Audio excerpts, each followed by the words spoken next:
Assalomu alaykum hurmatli do'stlar. Qo'limda bir matn bor. Bu matnni Anasxon domla yozibdilar. Men uni sizga o'qib beraman. Dedimki,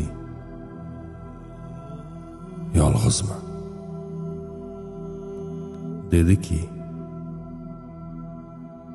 men ularga yaqinman. Menga duo qilgan paytlarida duogo'ylarning duosini ijobat qilaman. Dedimki, sen menga yaqinsan, lekin men sendan uzoqman. Qaniydi men ham senga yaqin bo'la olsam. Dediki,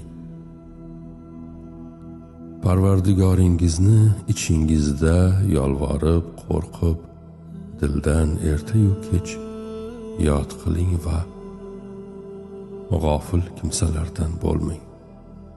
Dedimki, ey Robbim, menga yordam ber. Dediki, Alloh sizlarni mag'firat qilishini istamaysizlarmi? Alloh mag'firatli, mehribondir. Dedimki, albatta meni af etishingni juda xohlayman. Dediki, Parvardigoringizdan mag'firat so'rangiz. So'ng unga tavba tazarru qilingiz. Albatta Parvardigorim mag'firat qiluvchi va do'st tutuvchidir.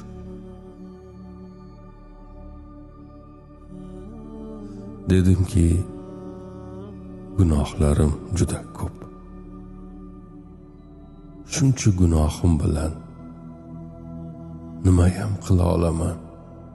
Dediki, ular gunohkorlar Allohning o'zi bandalari tomonidan bo'lgan tavbani qabul etishini, sadaqalarni ham o'z dargohida qabul qilishini va haqiqiy tavbalarni qabul etuvchi va mehribon zot Allohning o'zi ekanini bilmadilar. Dedimki, ey Robbim, qayta tavba qilaverib,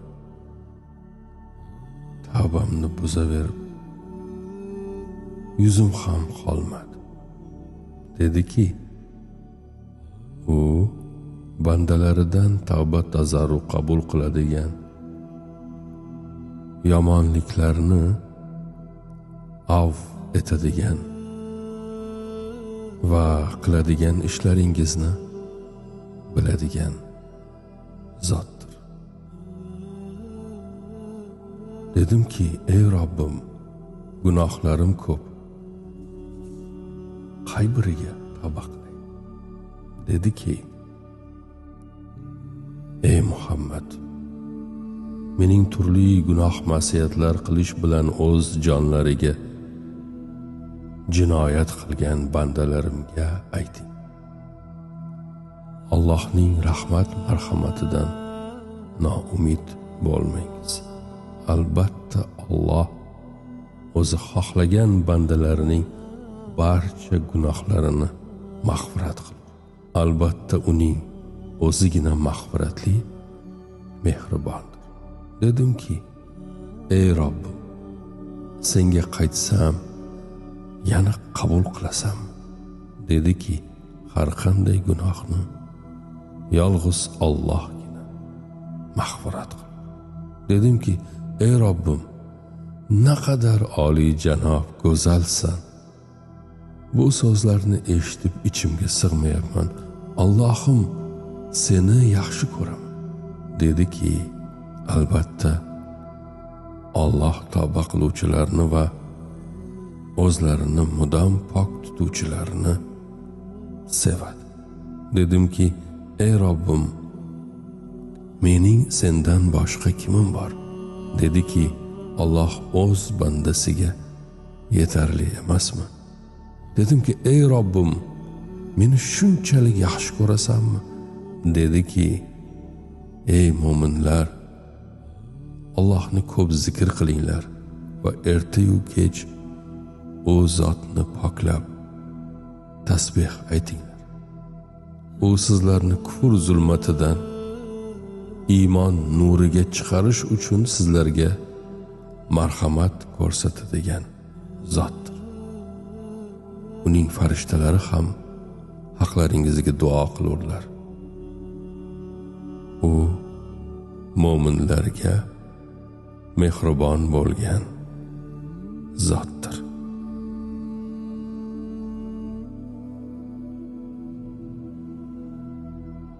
E'tiboringiz uchun rahmat.